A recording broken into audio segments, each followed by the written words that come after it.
안녕하세요. 여러분들은 인생의 기적이라고 불릴 만한 일이 있나요? 전 얼마 전에 기적을 만났습니다. 그 기적을 여러분들께 꼭 공유하고 싶어서 이렇게 글을 쓰게 되었네요. 아주 소중하고 잊을 수 없는 저의 이야기, 끝까지 들어주세요. 저는 구남매 막내 아들로 자랐습니다. 워낙에 없이 자라서 어릴 때부터 내놓은 자식처럼 키워졌어요. 초등학교 때부터 구두 닦기로 거리를 전전했죠. 뼈저리게 가난했고 가난의 서러움이 무엇인지 절절하게 아는 사람이었습니다. 서울로 올라가 동대문에서 구두 닦기를 하던 그때 미싱 공장에서 일하던 어여쁜 아내를 만났어요. 이 여자를 놓치면 안 되겠다는 생각에 없는 형편에 들꽃을 걷고 청혼을 했죠. 언젠가 당신에게 부끄럽지 않은 남자가 될게. 우리 평생 함께하자. 내가 지금은 비록 돈도 없고 가난한 구두 닦기 신분이지만 말이야. 난 지금도 너무나 행복한데? 그리고 지금의 당신 그 모습은 나에게 너무나도 자랑스럽고 멋진 구두 닦기 신사인걸? 그녀의 대답에 저는 그녀를 위해 평생을 바치겠노라 마음을 먹었죠. 귀인인 아내를 만난 덕에 결혼 후 좋은 일들이 많이 생겼습니다. 구두 닦기를 벗어나 한 공장에 취업해서 기술을 배울 수 있게 되었어요. 그 사이 아이도 셋이나 낳았고요. 첫째인 아들과 딸 2명이었죠. 부러울 게 하나 없는 사람이 되었습니다. 어느 정도 돈을 모으게 된 저는 작은 가스통을 만드는 공장을 하나 마련했어요. 공장이라고 하기에는 조금 부끄러운 구멍가게였죠. 그때만 해도 가스통을 쓰는 가게가 많아서 장사가 잘 됐거든요. 조금 더 큰 부지로 옮기면서 사업은 번창했습니다. 이젠 제 앞날에 꽃길만 펼쳐질 줄 알았던 그때 예상치도 못했던 일이 터지고야 만 겁니다. 저희 공장에서 일하던 외국인 노동자가 그 안에서 담배를 핀 거예요. 근데 하필 그때 가스통 하나가 팡 하고 터진 거죠. 순식간에 불이 옮겨붙어 창고 안에 있던 100개의 가스통이 전부 터졌고 그 동네에 폭탄이 터지는 소리가 들릴 정도로 매우 큰 화재가 발생하였습니다. 검은 색깔 불길이 하늘로 치솟아 올랐죠. 밤이 늦은 시간이었고 잠깐 집에서 눈을 붙이고 있던 제가 옆집 아저씨가 다급한 발길질로 문을 뻥뻥 차며 저를 일으켜 세웠죠. 김 사장, 일어나봐. 지금 큰일 났어. 자네 공장에 불이 붙었다고. 다른 건 걱정이 안 됐습니다. 사람이 걱정이었어요. 왜냐하면 직원들 밥 챙겨준다고 아내가 그곳에 도시락을 들고 갔었기 때문이었죠. 제발 다치는 사람 없게 해달라던 저의 바람은 종잇장이 되어 날아갔습니다. 아내와 그 안에 있던 외국인 노동자 4명 전원 사망. 뉴스에도 크게 날 정도로 큰 사고였어요. 가스통에 대한 두려움과 안전사고에 대한 위협이 그때 당시 크게 화두가 될 정도였어요. 먹고 살기 위해 시작한 일인데 일이 감당할 수 없을 정도로 커지니 저도 굉장히 괴로웠습니다. 당장 대금이 밀린 업자들이 저희 집 대문을 두들기며 돈을 받으러 왔고 엄마를 잃은 아이들은 두려움에 떨며 침대 안으로 숨어들었어요. 전 빚쟁이들에게 하루만 봐달라며 그렇게 파리 목숨처럼 연명해 갔습니다. 화재를 예상하지 못했기 때문에 들어놓은 보험도 없었고 눈앞이 캄캄했고요. 막내는 그야말로 젖동량을 하면서 키웠어요. 하루는 한 사채업자가 제 멱살을 잡고 그러더라고요. 다음 달까지 이 돈 안 갚으면 네 자식이고 너고 다 죽여버릴 줄 알아. 그 사람도 눈에 뵈는 게 없었습니다. 저에게 돈을 받아야 그놈도 살 수 있었기 때문에 정말로 저를 죽여서라도 돈을 빼내갈 것 같았죠. 제가 죽지 않으면 자식들에게도 이 빚이 다 대물림이 될 것 같아서 너무 무서웠습니다. 나 때문에 죽은 것 같다는 죄책감이 세상을 떠난 직원들에게도 있었고요. 자식들 생각하며 버텼던 마음이 와르르 무너지고야 말았습니다. 매일을 술에 의지해 잠들었고요. 하루는 애를 데리고 그냥 다 같이 죽을까 싶었습니다. 난관에 매달려 밑을 바라보는데 눈앞에 하늘나라에 간 아내가 아른아른거리더라고요. 날 믿어준 아내를 배신할 수는 없는 노릇이었습니다. 난 죽더라도 애는 살려야겠다는 생각이 들었죠.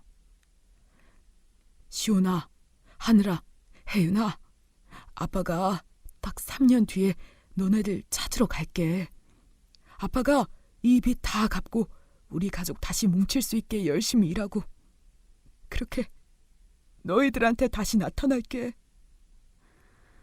너무 어려서 아무것도 모르는 딸 2명은 그저 저를 보고 앙앙 울 뿐이었고 아들만이 두려운 눈빛으로 절 쳐다보았습니다. 아빠, 안 가면 안 돼? 라고요. 저는 안 된다고 했습니다. 대신 얼마나 시간이 걸릴진 몰라도 꼭 만나자고 말했어요. 눈을 꼭 감고 아들의 가슴팍과 제 가슴팍에 잉크로 문양을 새기고 바늘을 찔렀습니다. 독하디 독한 아들은 아플 텐데도 아랫입술을 안 깨물어 참더라고요. 딸내미들은 팔뚝에 새겼어요.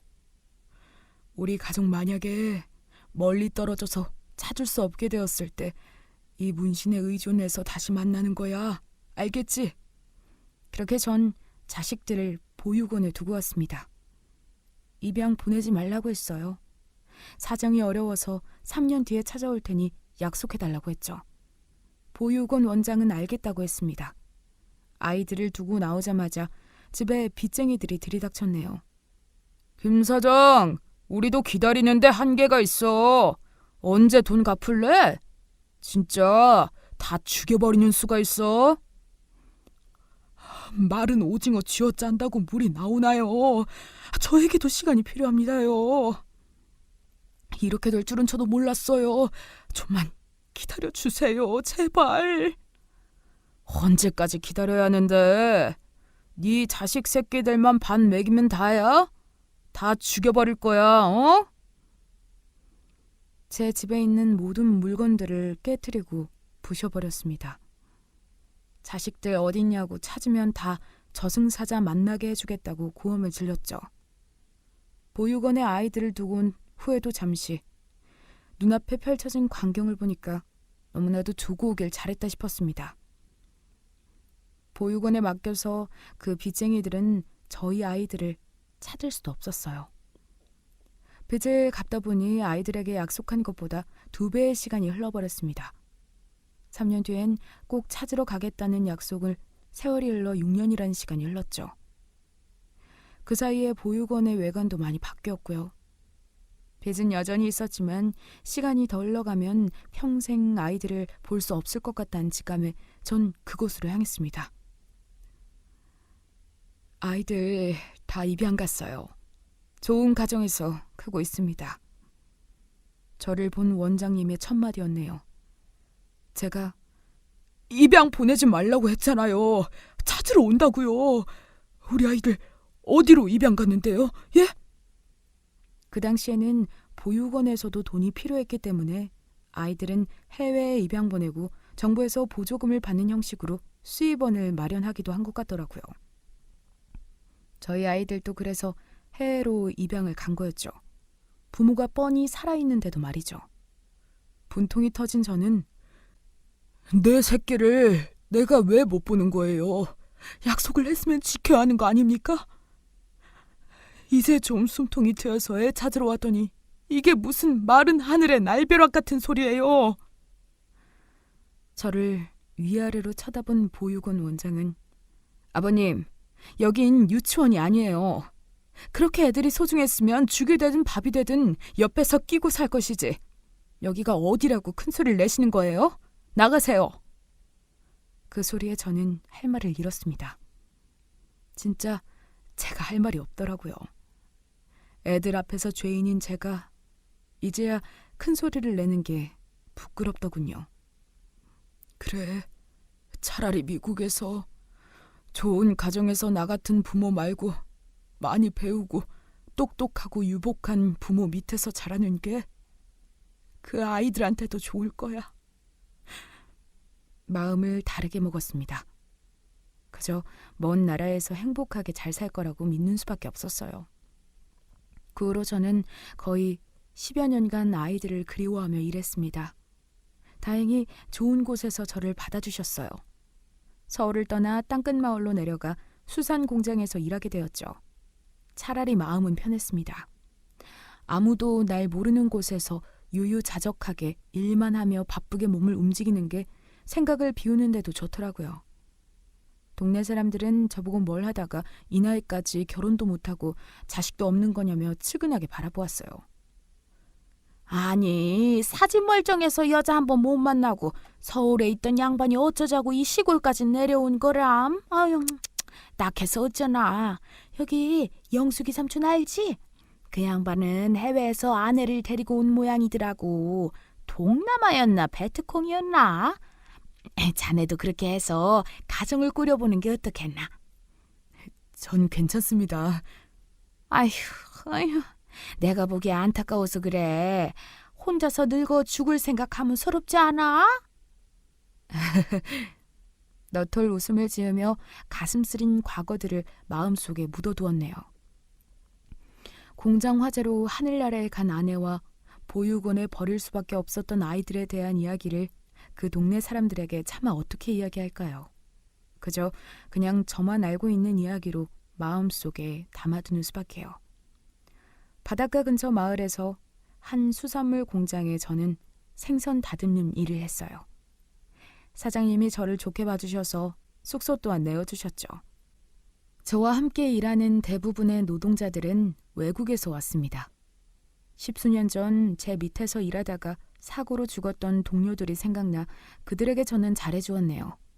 그들도 저와 마음이 통한 건지 일하는 내내 즐거운 마음으로 함께했고요. 연고지도 없는 곳에서 일이 없는 주말에는 할 게 없더라고요. 그저 찢어져서 해진 그물망을 꼬매며 돈벌이를 하던가 낚시를 하며 시간을 때우는 수밖에요. 그날도 마찬가지였습니다. 주말에 낚시를 하러 나갔죠. 서울에서 온 낚시꾼들은 잘 모르는 명당으로 가서 털을 잡았어요.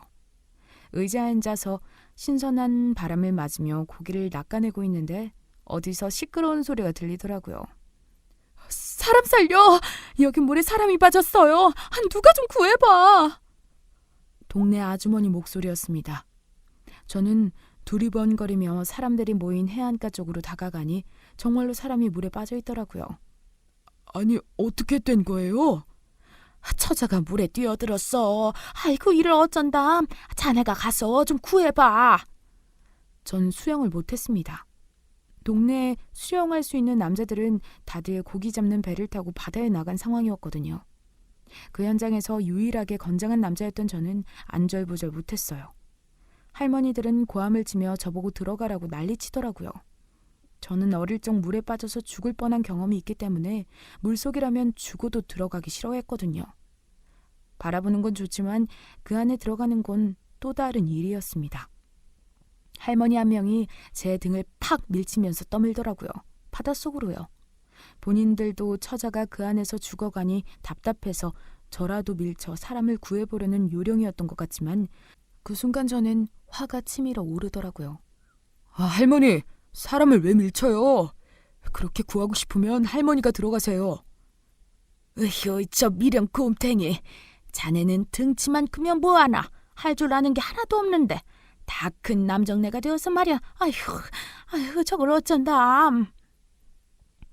할머니들은 발을 동동 구르면서 불안하고 죄책감이 드는 마음을 절 손가락질하면서 덜어냈습니다. 전 당황했고 속상했고요. 저야 누군들 사람을 안 살리고 싶었겠습니까? 하여튼간에 결국 구급 대원들과 해양경찰이 출동해서 그 여자를 건져냈어요. 물미역처럼 온몸에 힘이 없는 채로 바닷가에서 나왔고 이미 숨이 끊긴 상태였습니다. 응급처치를 시도해보았지만 쉽지 않을 거란 이야기를 남긴 채 구급차를 타고 병원으로 이송되더라고요. 이미 사망한 사람이었기 때문에 앰뷸런스 불도 켜지 않았습니다. 사람 인생이라는 게 참 허망하더라고요. 그 젊은 처자가 무슨 일이 있어서 그런 선택을 한진 모르겠지만 제가 아예 모르는 감정도 아니었고 안타까웠습니다. 근데 그런 측은한 마음도 잠시 온 동네 사람들이 제 욕을 하기 시작하더군요. 물에 빠진 여자 하나 못 구한 사람이라면서요. 할머니들이 모이면 무섭잖아요. 남 이야기하면 그게 끝도 없이 동네에 퍼지거든요. 삽시간에 전 쫌팽이, 사람 구실도 못하고 결혼도 못한 것도 모자라서 바닷가에 살면서 수영도 할 줄 몰라 20대 여자 한 명 못 구한 쓰레기가 되어 있었습니다. 동네 애들도 저에게 다가오지 않았어요. 심지어 어떤 애는 저보고 생선 냄새가 난다며 꺼지라고 막말까지 하더군요. 서울 사람들은 잘 모르시겠지만 특히나 바닷가 같은 마을은 동네 평판이 중요해요. 워낙에 동네가 좁다 보니 소문도 잘 퍼지고 할 일 없는 사람들이 많으니 뒷이야기를 하는 걸 좋아하거든요. 그런 곳에서 제가 완전히 인간도 아닌 취급을 받으니 한순간 저는 벼랑 밑으로 떨어진 것 같은 기분을 느꼈습니다. 내가 죽어야 끝나는 겁니까? 언제까지 사람 불구덩이 속으로 밀어낼 거예요? 자네가 죽어야 끝나냐고? 어디서 놓친 애들한테 바락바락 화를 내고 있어? 제가 화를 참지 못하고 제 면전에서 쯧쯧거리며 저를 훑고 가는 할머니들에게 큰 소리를 내버렸어요. 끝까지 참아야 했는 건데 저도 제 분에 못 이긴 거죠. 나름 억울하기도 했고요. 우울증이 다시 시작되었습니다. 안 그래도 아이들을 버린 죄책감에 매일 마음이 무거웠는데 내가 정말 바다에 빠진 그 여자를 죽인 걸까 하는 죄책감이 가중되었습니다. 전 죽어서도 지옥에 갈 것 같다는 생각이 들었어요. 하늘에 있는 아내는 절대로 절 용서하지 않을 것 같았습니다. 마치 당신 어떻게 그럴 수가 있어. 우리 아이들을 왜 보육원에 맡긴 거야. 아무리 힘들었어도 애들은 지켜야 할 거 아니야. 저를 호되게 혼낼 것만 같았어요. 아내 생각이 나면서 다시 아이들을 찾고 싶었습니다. 전 사실 그동안 다른 가정에서 잘 살고 있는데 괜히 제가 아이들을 찾으면 더 혼란스러워하지 않을까 하는 마음에 찾는 걸 포기했거든요. 안 그래도 동네에서 평판도 망가지고 저를 믿어줬던 사장님마저 안 잊고 온 눈초리로 저를 바라보니 더 이상 이 동네에 마음 붙이고 살 의미가 없겠다 싶어 일도 잠시 그만두었고요. 서울로 올라가서 입양아 찾기 센터에 제 인적사항도 등록하고 아이들에 대해서 제가 알고 있는 사실도 다 말했습니다. 찾을 수 있겠죠. 첫째 이름은 김시훈, 둘째 딸은 하늘이, 김하늘, 그리고 막내는 혜윤이에요. 김혜윤. 해외로 입양 가면 연관되어 있는 시설들이 많기 때문에 찾기가 쉽지는 않습니다. 입양된 가족 쪽에서도 친모, 친부를 찾겠다고 한국 수사기관에 인적사항을 등록하면 매칭이 쉬울 텐데 그것도 여의치 않은 것 같고 일단 최선은 다해보겠습니다. 그 후로 몇 달이 흘러도 소식은 감감무소식이었습니다. 수소문을 해보니 아이를 찾는 건 사막에서 바늘을 찾는 것과 다름없다고 하더라고요. 마음속에 작게 불지폈던 작은 희망의 불씨도 꺼져갔습니다. 헤아릴 수 없는 어둠이 또다시 제 인생에 밀려 들어오기 시작했고 저는 술을 입에 대기 시작했죠. 병원에 가니 정신과 의사께서는 당장 입원하셔야 해요. 자살 충동 수치가 너무 높습니다. 원래 충동성도 강하신데 절대 술은 드시지 마세요. 술 드시면 안 됩니다. 예측할 수 없는 행동을 하실 수도 있어서 그래요. 가족도 없다 보니 저를 강제로 입원시킬 사람도 없었고 전 약만 타와서 다시 바닷가 마을로 내려갔습니다. 아무리 저를 반기지 않고 싫어하더라도 무서운 게 사람이 익숙한 곳을 찾게 되더라고요. 모은 돈 그냥 다 쓰고 떨어질 때쯤 술 마시고 죽어야겠다는 마음을 먹었습니다. 그러다 보니 동네 사람들이 저에게 뭐라고 짓거리든 귀에 들려오지 않았어요. 그저 매일 낚싯대를 가지고 바다에 나가서 하염없이 넓게 펼쳐진 바다를 바라볼 뿐이었죠. 퇴사하겠다고 했을 때도 아무도 절 말리지 않더라고요. 그렇게 친하던 외국인 노동자 동료들도 제가 평판이 박살나니 절 모르는 사람처럼 대하던데요. 인생이란 게 그런가 봅니다. 잘 나갈 땐 주변에 사람들이 그렇게 많더니 못 나가고 뒤로 꼬꾸라질 땐 한 명도 제 곁에 없더라고요. 참, 삶이라는 게 뭔지, 뭐가 그렇게 서러운 건지 싶었네요. 매일같이 한량 생활을 할 무렵 할머니가 저에게 또 넌지시 말을 걸더라고요. 자네는 언제까지 그렇게 살 텐가? 아무 대꾸도 하지 않았습니다. 내가 자네를 보면 안타까워서 하는 말이라네. 괜한 시비를 걸고 가신 할머니. 그날 아침은 기분이 매우 안 좋더라고요. 전 원래 직감이 되게 좋은 사람이에요. 하도 별의별 일을 다 겪다 보니 뭔가 육감이라고 해야 할까요? 감각이 발달되었습니다. 그날도 뭔가 느낌이 굉장히 안 좋은 거예요. 하늘은 맑고 화창하지만 마치 어마무시한 일이 벌어질 것 같았죠. 그렇게 그날도 마찬가지로 낚시터에 나가서 낚시를 하고 있을 때였죠. 새벽 시간이었어요. 맑은 하늘이었지만 바닷가 부둣가 쪽에서는 안개가 자욱하게 껴 있었죠. 그 사이로 한 사람의 실루엣이 보였습니다. 그런데 부둣가 위에는 원래 사람이 올라가면 안 돼요.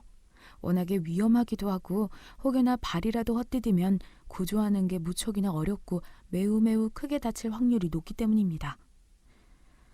청년이 걱정되어서 얼른 이리로 오라고 말을 걸까 싶다가도 아까 동네 할머니가 제 인생에 참견해서 기분이 무척이나 나빠진 순간이 기억났죠. 에이, 됐다. 본인 인생 본인이 알아서 잘 사는 거지. 괜히 참견해서 기분만 상하게 하면 뭐하겠어. 내가 뭐라고 이래라 저래라 하겠냐고. 전 그냥 청년의 뒤에서 그를 가만히 지켜볼 뿐이었어요. 무슨 동상처럼 움직이지도 않고 바다 아래를 가만히 바라보고만 있더라고요. 그 사이에 자욱하게 낀 안개도 거쳤고요. 잠시 제가 낚시 도구를 가지고 온 사이에 청년이 사라진 겁니다. 어디 갔지? 집에 갔나? 그런데 느낌이 너무 안 좋은 겁니다. 청년이 서 있던 부둣가 쪽으로 가서 자세히 보니 그가 신고 있던 신발이 방파제 위에 그대로 놓여 있었어요. 깜짝 놀란 저는 방파제 위로 올라가서 아래를 내려다보았습니다. 파도끼리 마주치며 하얀 거품만이 올라올 뿐이었어요. 청년은 그 사이에 도대체 어디 간 거지? 그런데 그때 희미한 바닷속에서 청년의 머리가 보이는 겁니다. 손가락도 물 밖으로 잠깐씩 빠져나왔고요. 사람 살려! 고함을 쳤어요. 또다시 전 사람이 물에 빠졌어요! 신고해주세요! 소리 질렀습니다. 누가 들은 사람이 있는지 없는지 저의 외침은 정막 속에서 소리 없이 사라졌죠. 미치겠다 싶더라고요. 5만 가지 생각이 다 들었습니다. 물이 너무 무서운 저였어요. 그렇다고 사람이 눈앞에서 죽어가고 있는 걸 그대로 지켜볼 수만은 없는 노릇이었습니다. 뒤로 물러날 수도 없는 노릇이었고요. 불과 얼마 전까지만 해도 똑같은 광경이 제 눈앞에 펼쳐졌었거든요. 한 처자가 바다에 빠져서 발버둥하고 물이 무서웠던 전 그걸 그저 가만히 지켜보고 결국엔 온 동네 사람들에게 손가락질을 당했더랬죠. 그래, 어차피 죽으려고 마음먹고 술까지 사놓은 내가 뭐가 무섭겠어. 어차피 죽을 거 사람 살리다가 죽는 편이 낫겠지. 이렇게라도 죽으면 하늘에 있는 아내가 날 조금이라도 용서해주지 않을까. 마음을 먹은 저는 신발을 벗고 마지막으로 사람 살려달라고 소리친 뒤 바닷속으로 뛰어들었습니다.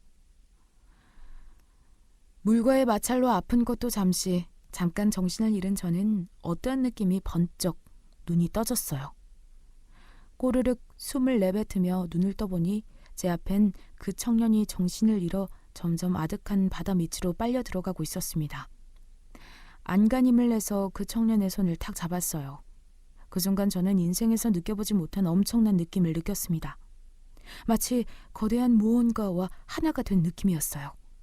그 청년의 손과 제 손은 아주 끈끈한 무언가에 의해 절대 떨어질 수 없을 정도로 꽉 하나가 되었습니다. 정말로 젖먹던 힘을 다해서 수면 위로 올라왔어요. 물을 토해내고 또 물이 입에 들어가면서 작은 목소리로 살려달라 외쳤습니다. 이미 바다로 많이 쓸려간 저희였어요. 청년이 저를 물속으로 끌어들이니 저도 힘도 빠졌고요. 아, 이대로 그냥 죽겠구나. 바다에서 사람 살리다가 죽는 게 내 운명인가 보다 생각이 들며 점점 몸에 힘이 빠졌습니다. 안녕, 아이들아. 미안해. 아빠가 찾지 못해서 정말 미안하다. 눈이 감길 무렵 제가 바닷속에 뛰어들기 전에 사람 살려라는 소리를 듣고 어기적 걸어 나온 할머니를 댁에서 수면 위에서 발버둥 치던 저희를 보고 깜짝 놀라 어부들을 불렀습니다. 선장 아저씨가 배에 매달려 있었던 구조용 튜브를 밧줄에 묶어 저희 쪽으로 던졌어요. 하지만 물살은 거세고 이미 저는 힘이 다 빠진 상태라 그 튜브 쪽으로 갈 수가 없었습니다. 힘이 센 선장 한 분이 다시 와서 그 튜브를 던졌고 그제서야 손이 뻗어 저는 그 튜브에 의지했고요. 밧줄에 매달린 튜브를 동네 사람들이 끌어냈고 물가에 저희가 가까워지자 사람들이 들어와 저희를 끌어냈습니다. 의식이 있었던 저와는 달리 청년은 이미 물을 많이 먹은 상태라 의식을 잃었고 윗옷을 벗겨내고 인공호흡을 받기 시작했어요. 물을 쏟아내며 큰 기침을 했고요. 그때 구급대원들이 도착했고 청년과 저를 데리고 갔습니다. 전 몸에 큰 이상은 없지만 절대적인 안정이 필요하다는 소견과 함께 퇴원을 했지만 청년은 아니었어요. 바닷속에 빠진 지 꽤 오래 지났기 때문에 저산소증이 왔습니다. 저희 병원에서는 저산소 치료 기계가 없어서 다른 지역으로 이동할 것 같아요. 강원도 쪽에 저산소 치료 기계가 있는 병원에 청년은 다시 이송되었습니다. 심하면 뇌 손상이 오기 때문에 그저 그가 건강하게 다시 깨어나길 바랄 뿐이었어요.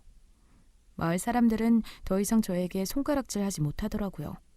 정말 그리고 미웠던 마을 사람들도 그 일이 있었던 뒤에는 밉지도 않았습니다. 그들이 던져준 튜브와 밧줄이 저에게는 정말로 하늘에서 내려온 동아줄 같았거든요. 자네, 내가 미안했네. 나는 자네가 죽는 줄 알았어. 다 늙은 노치네가 괜한 젊은이 목숨 잡아먹는가라는 생각에 자네가 바닷속에서 의식을 잃어갈 때 눈물이 다 났다네. 됐어요, 할머니. 신경 쓰지 마세요. 미안하다네. 이해하게나. 바닷가 마을 사람들이 어쩔 수가 없어. 마음은 그게 아닌데 표현하는 법이 서투니 말은 험하게 나오고 그러다 보니 싸움도 잦고 오해도 많이 나온다네. 자네가 원래부터 이 동네 사람이었다면 우리야 마음이 편했겠지만 서울에서 내려왔으니 더 모질게 대한 것 같아. 철옹성 같았던 할머니들도 저에게 사과를 청했네요. 그런데 그 순간 갑자기 눈앞에서 한 장면이 아른거리더라고요. 저도 정신이 없어서 잘 기억은 나지 않았지만 청년이 심장 마사지를 받을 때 쇄골 한가운데 문신이 있었던 것 같거든요. 할머니 혹시 그 청년 가슴팍에 있었던 문양 기억하세요? 문양? 무슨 문양을 말하는 겐가? 난 나이가 많아서 그런 건 기억 못해. 옆에서 저의 이야기를 듣고 있던 한양수산 뱃사공 아저씨가 끼어들어 말을 건넸습니다. 그러게 말이야. 그러고 보니 자네 가슴팍에 있던 문신이랑 그 청년 쇄골 밑에 있던 문신이랑 비슷해 보이던데 어디서 문신을 받은 것 같지는 않고 투박해 보이는 게 이상했어. 온몸에 소름이 돋았습니다.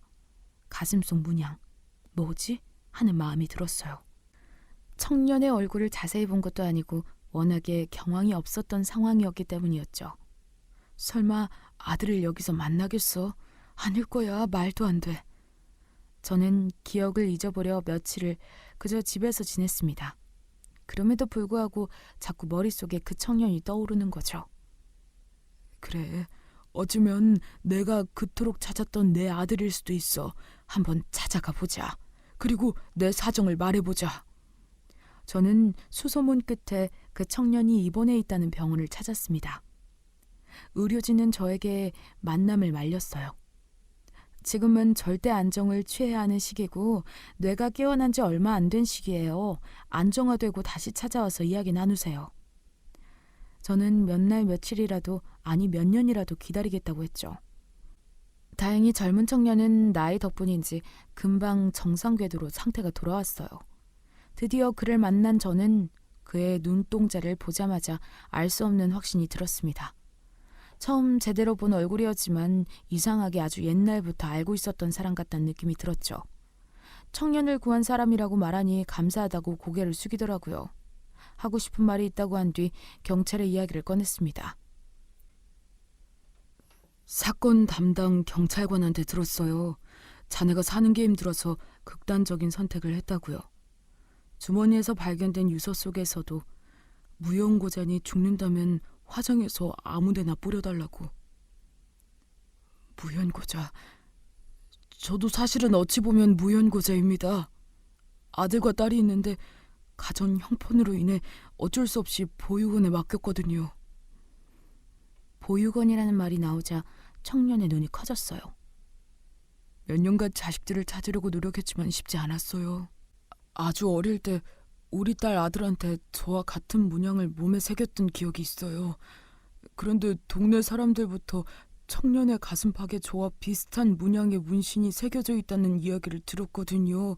혹시 청년의 인생사를 들어볼 수 있을까요? 하며 제 위도새 단추를 열어 가슴팍을 보여주었습니다. 많이 흐릿해졌지만 그럼에도 선명한 문신. 그 청년은 그 문양을 보자마자 마치 잊고 있던 기억이 생각난 것처럼 고통스러워했습니다.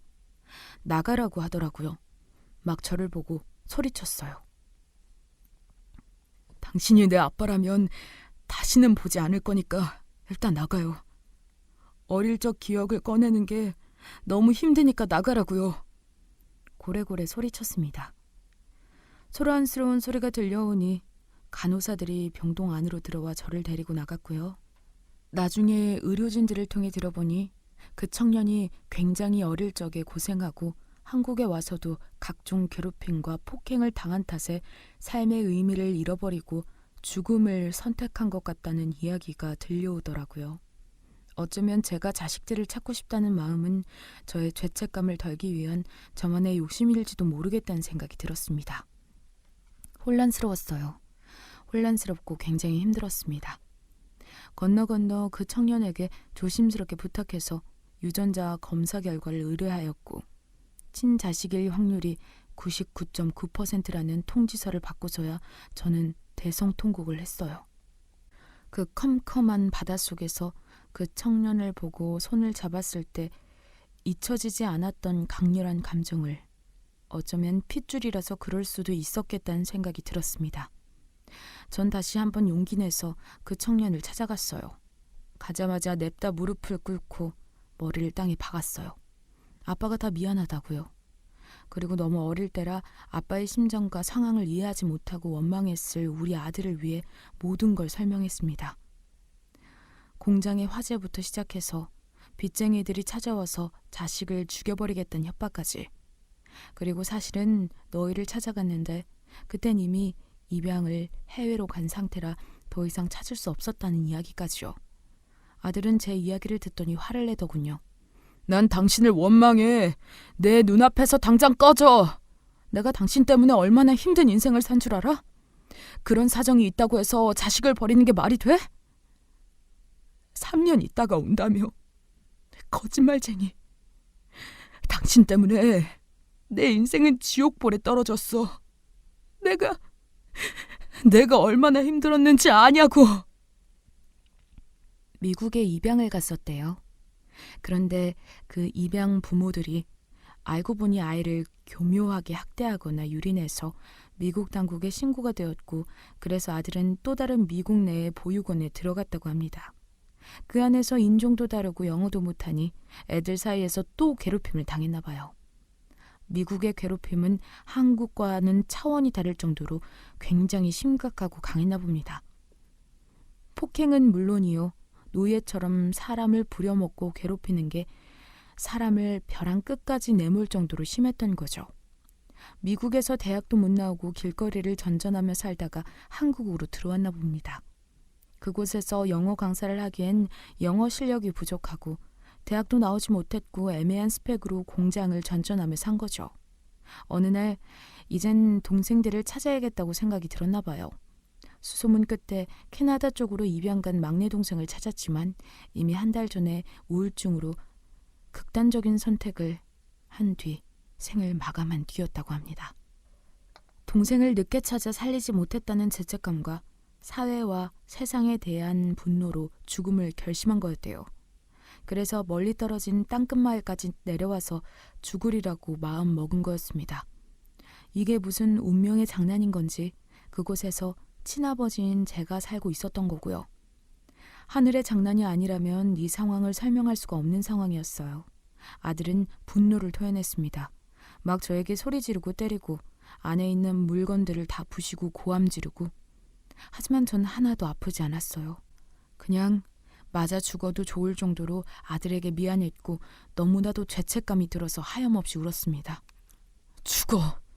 죽어.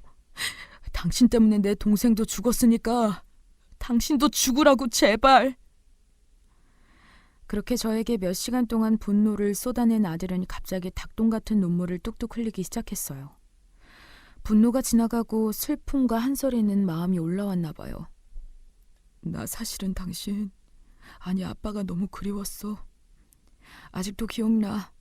엄마랑 손잡고 아빠랑 같이 내 생일이라고 대공원에 놀러 간 그날 비둘기한테 먹이 주고. 난 그날을 꿈꾸며 보육원에서 힘들었던 시간들을 견뎌왔는데 갑자기 비행기를 타고 떠나니 얼마나 무섭던지. 그 이후로 지옥 같은 인생이 펼쳐졌고 아빠가 우리를 버렸다고 밖엔 설명할 길이 없었어. 그래서 당신을 많이 사랑하고 그리워하면서도 눈앞에 없으니 당신을, 아빠를 원망했어. 미안하다 아들아. 정말로 미안하다 아빠가. 입이 10개라도 할 말이 없어. 아빠가 죄인이야. 아빠 사랑해. 너무 보고 싶었어요. 미호도 사랑해. 아니 미워한 만큼 깊이 사랑해. 보고 싶었어. 하며 대성통곡을 하던 아들은 그제서야 저를 일으켜 세우고 절 껴안으며 어린아이처럼 정말 엉엉 울었어요. 저도 가슴 깊은 곳에서 뜨거운 눈물이 흘렀습니다. 몇 시간 동안 저희 부자가 흘린 눈물은 그동안 힘들었던 저희를 마음을 뜨겁게 치유해 주었어요. 이렇게 만나기 위해 우리가 그렇게 힘들었던 것 같다며 서로를 위로했죠. 꿈인지 생시인지 그렇게 찾아 헤맸던 아들을 그 고통을 겪었던 마을에서 만나게 되다니 정말 기적 같았습니다. 그야말로 기적 그 자체였어요. 태어난 아들을 데리고 바닷가에 찾아갔습니다. 그동안 저에게 왜 결혼 안 했냐며 물었던 동네 분들에게 이제서야 자초지정을 설명했습니다. 그런 일이 있어서 말씀을 못 드렸네요. 많이 원망하고 미워도 했지만 신세도 많이 진 곳이기에 마음속 제2의 고향으로 생각하고 이젠 아들과 함께 떠나려고 합니다. 아직 찾지 못한 딸을 찾으러 가려고요. 그간 감사했습니다. 제 진심과 저의 진짜 인생을 알게 된 사람들은 다들 미안해하며 주섬주섬 집에서 귀한 것들을 꺼내와 손에 쥐어주었어요.